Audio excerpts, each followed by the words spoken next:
are lazy today, or they're bored? I mean, are we just like bored, spoiled children who've just been lying in the bathtub all day, just playing with their plastic duck, and now they're just thinking, well, what can I do? Okay, yes, we are bored. We're all bored now.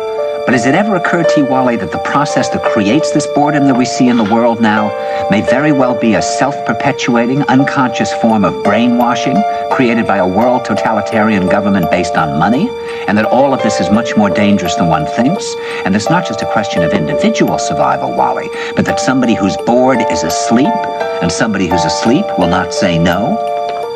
See, I keep meeting these people. I mean, just a few days ago, I met this man whom I greatly admire. He's a Swedish physicist, Gustav Bjornstrand, and he told me that he no longer watches television, he doesn't read newspapers, and he doesn't read magazines.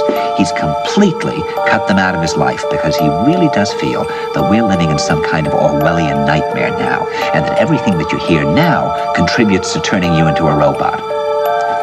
When I was at Findhorn, I met this extraordinary English tree expert who had devoted his life to saving trees. Just got back from Washington, lobbying to save the redwoods. He's 84 years old. He always travels with a backpack because he never knows where he's going to be tomorrow. And when I met him at Findhorn, he said to me, "Where are you from?" And I said, "New York." He said, "New York, yes, that's a very interesting place. Do you know a lot of New Yorkers who keep talking about the fact that they want to leave but never do?" And I said, "Oh, yes." And he said, "Why do you think they don't leave?" I gave him different banal theories. He said, "Oh, I don't think it's that way at all." He said, "I think that New York is the new model for the new concentration camp, where the camp has been built by the inmates themselves, and the inmates are the guards, and they have this pride in this thing they've built. They've built their own prison, and so they exist in a state of schizophrenia, where they are both guards and prisoners, and as a result, they no longer have, having been lobotomized, the capacity to leave the prison they've made, or to even see it as a prison." And then he went into his pocket and he took out a seed for a tree and he said, "This is a pine tree." He put it in my hand and he said, "Escape before it's too late." See, actually for 2 or 3 years now, Chiquita and I have had this very unpleasant feeling that we really should get out. And we really should feel like Jews in Germany in the late 30s. Get out of here.